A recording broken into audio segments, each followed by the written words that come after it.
नमस्कार प्रिय साथियों, बहुत बहुत स्वागत है, बहुत बहुत अभिनंदन है आपका अपने YouTube चैनल अमृत ज्ञान में। प्रिय साथियों, आज इस वीडियो के माध्यम से हम पहले चर्चा करेंगे मंगल दोष और फिर उसके बाद में हम चर्चा करेंगे कि मंगल आखिर जन्म कुंडली के किस भाव में आकर के सबसे खतरनाक दोष को उत्पन्न करता है और उन्हीं दोषों के कारण जातक के जीवन में क्या क्या परेशानियों का सामना जातक को करना पड़ जाता है। प्रिय साथियों, वैसे तो मंगल दोष यदि अगर देखा जाए तो संसार के समस्त प्राणियों की अगर बात की जाए तो 40 से 50% लोगों की जन्म कुंडली में मंगल दोष उत्पन्न होता है, क्योंकि यह दोष कुंडली के लगभग लगभग आधे भाव में बनता है। जैसे कुंडली में 12 भाव होते हैं और 12 भावों में 5 भावों में यह मंगल दोष उत्पन्न हो जाता है। जैसे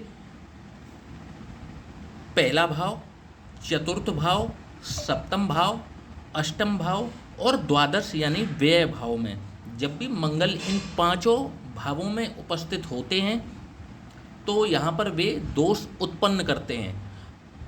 परंतु सप्तम और अष्टम स्थान के जो मंगल हैं, ऐसा ज्योतिष के बड़े विद्वानों ने कहा कि सप्तम और अष्टम भाव के मंगल जो हैं वो अत्यधिक खतरनाक होते हैं। परंतु हमारे रिसर्च में ये बात सामने निकल करके आई कि सप्तम भाव का मंगल चलिए ठीक है कि मंगल दोष उत्पन्न करता है, परंतु सबसे जो खतरनाक स्थिति हमारे रिसर्च में निकल के आई वो आई अष्टम भाव के मंगल की, कि जब भी मंगल अष्टम भाव में विराजमान होते हैं तो बड़े ही इनके जो प्रभाव हैं वो गंभीर देखने को मिलते हैं।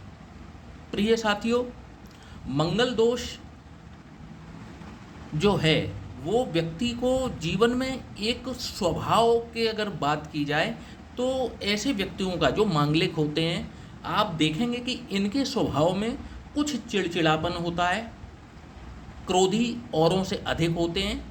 हालांकि इनमें मंगल की ऊर्जा ज़्यादा होने के कारण ये ऊर्जावान भी होते हैं, साहसी होते हैं, पराक्रमी होते हैं। आप देखेंगे कि व्यक्ति मंगली होगा तो पराक्रमी होगा और लोगों के मुकाबले उसके अंदर जो रिस्क लेने की क्षमता है, जो बोलने की क्षमता है, जो किसी कार्य को पूर्ण करने की क्षमता है, वो मांगलिक लोगों के अंदर आप देखेंगे कि एक स्पष्ट रूप से देखी जाती है।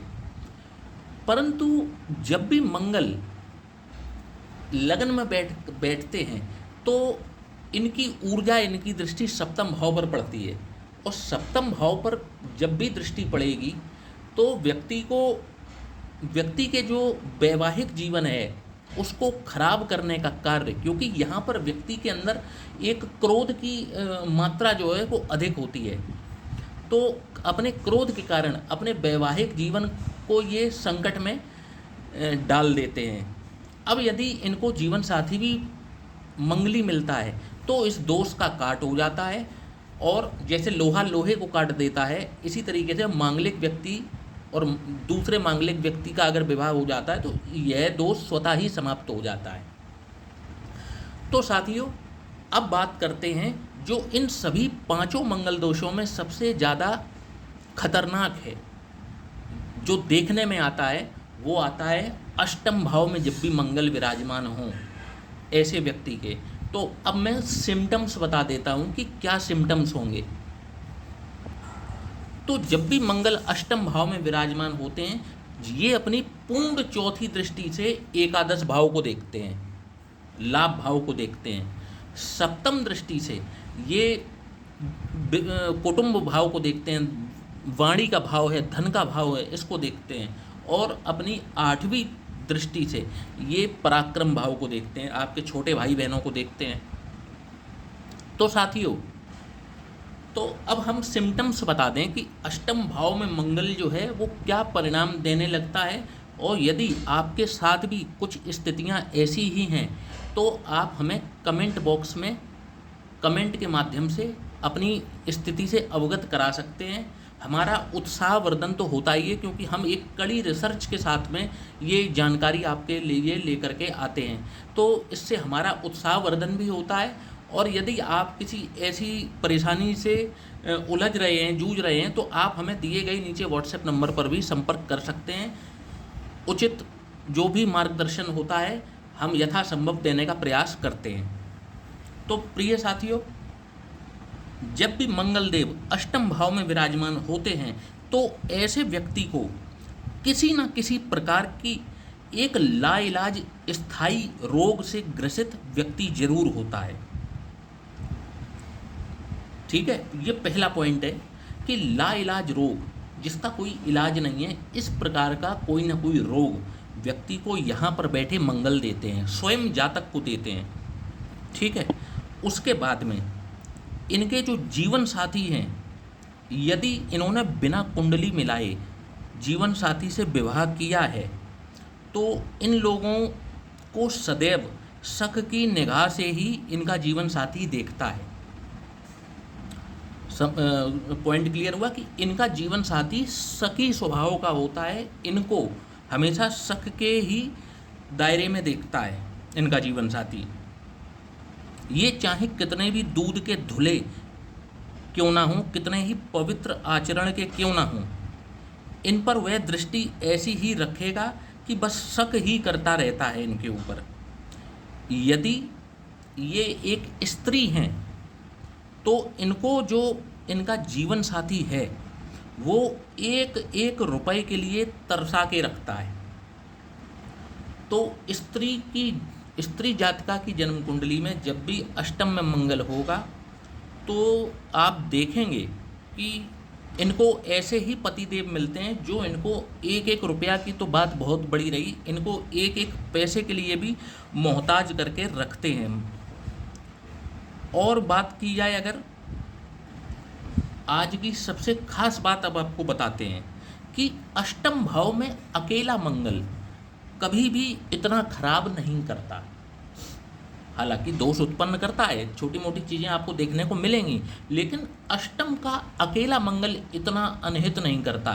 परंतु ये जब अन्य ग्रहों के साथ युतियाँ बनाता है तो आज हम उस बारे में बात करेंगे कि अन्य युतियों के साथ में मंगल कैसा प्रभाव दिखाते हैं। आइए एक एक करके जानते हैं। तो जब भी मंगल के साथ में, अब गौर से सुनिएगा, पॉइंट बता रहा हूँ मैं, जब भी मंगल के साथ में शुक्र या बृहस्पति, जिन्हें हम बृहस्पति या गुरु कहते हैं, तो मंगल के साथ में या तो शुक्र हो या फिर गुरु बृहस्पति विराजमान हो, युति करके अष्टम भाव में बैठे हों, तो आप देखेंगे यदि ये कोई बहन है, स्त्री जातिका हैं, तो इनकी जो प्रथम संतान होती है वो गर्भपात का शिकार हो जाती है। इनको जो पहली संतान जो ये बहनें कंसीव करती हैं उनको गर्भपात की शिकायत हो जाती है। और तो और जो इनको शिशु, तो ज़्यादातर मामलों में अगर देखा जाए तो गर्भपात होता ही होता है, परंतु फिर भी किसी कारणवश यदि गर्भपात से बच्चा बच जाता है और उसका संसार में आगमन होता है तो आप देखेंगे कि ऐसा बच्चा जो है कभी भी स्वस्थ पैदा नहीं होता। उसके स्वास्थ्य में जीवन भर के लिए कोई ना कोई कमी ऐसी आती जरूर है कि वह दंश, वह बच्चा और उसके माता पिता आजीवन एक दूसरे को देख देख कर के झेलते रहते हैं। अब यदि बात की जाए, ये मंगल का सबसे घातक परिणाम है यहाँ पर बैठा कि मंगल जब भी शुक्र और बृहस्पति के साथ जब भी युति करते हैं तो इस तरीके का परिणाम दिखा देते हैं। अब बात कर लेते हैं जब भी मंगल के साथ में शनिदेव यहाँ पर विराजमान हों तो कैसा परिणाम दिखाएंगे। तो यदि ये स्त्री हैं तो इनका अपने पति से, और पुरुष हैं तो अपनी स्त्री से विवाह के बहुत जल्दी का मतलब है, अगर देखा जाए तो इनका विवाह के बहुत जल्दी सेपरेशन हो जाता है। ये स्थिति इनको कई बार संतानहीनता तक से वंचित करती है, संतान इनको प्राप्त नहीं हो पाती। तो साथियों, मंगल जब भी शनि के साथ विराजमान होते हैं तो ऐसा व्यक्ति विवाह के तुरंत बाद अपने जीवन साथी से अलग हो जाता है। तलाक नहीं होता, परंतु कुछ ऐसे वो बनते हैं, समीकरण बनते हैं विवाह के बाद में कि इनका अपने जीवन साथी से बिछोह होता है। और बिछोह छोटा मोटा नहीं होता, लंबे समय के लिए होता है। ये दोनों अलग अलग रहते हैं और जब अलग अलग रहेंगे तो इनकी संतान प्राप्ति में देर तो अवश्य होगी। तो इनको यहाँ पर संतान प्राप्ति में यहाँ पर ये युति बाधक है मंगल और शनि की। मंगल की और शुक्र या बृहस्पति की मैं बता ही चुका हूँ कि बच्चे के साथ में या तो गर्भपात की स्थिति बनती है या फिर जो है स्वस्थ बच्चा पैदा नहीं होता। दूसरे में इनका सेपरेशन हो जाता है शादी के जस्ट बाद ही, कुछ ही दिनों में।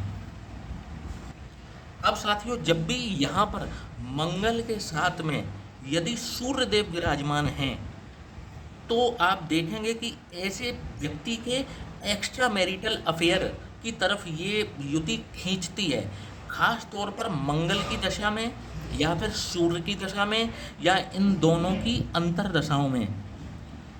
अब एक स्थिति और बताता हूँ आपको कि जब भी मंगल के साथ यहाँ पर राहु देव विराजमान हों तो आप देखेंगे कि ऐसा व्यक्ति कितना ही योग्य क्यों ना हो, कितना ही खूबसूरत क्यों ना हो, बहुत अच्छी नौकरी हो, परंतु फिर भी उसका विवाह संपन्न नहीं हो पाता। उसके विवाह में अत्यधिक देरी होती है, मतलब विवाह इतना डिले हो जाता है कि वो शादी करना और ना करना वो बराबर हो जाता है। डिले का मतलब इतना डिले हो जाता है।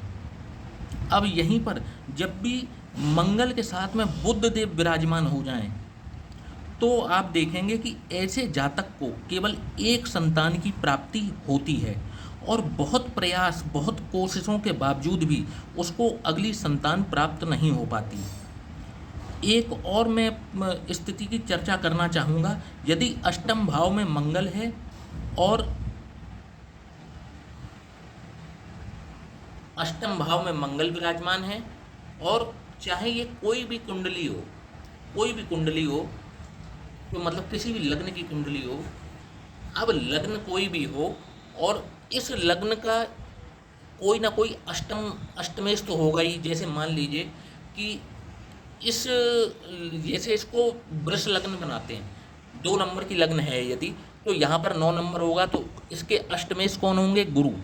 और जब भी गुरु सप्तम भाव में विराजमान हो जाएं और मंगल अष्टम भाव में विराजमान हो जाएं तो ऐसे व्यक्तियों का डाइवोर्स, शादी के बहुत जल्दी बात हो जाता है।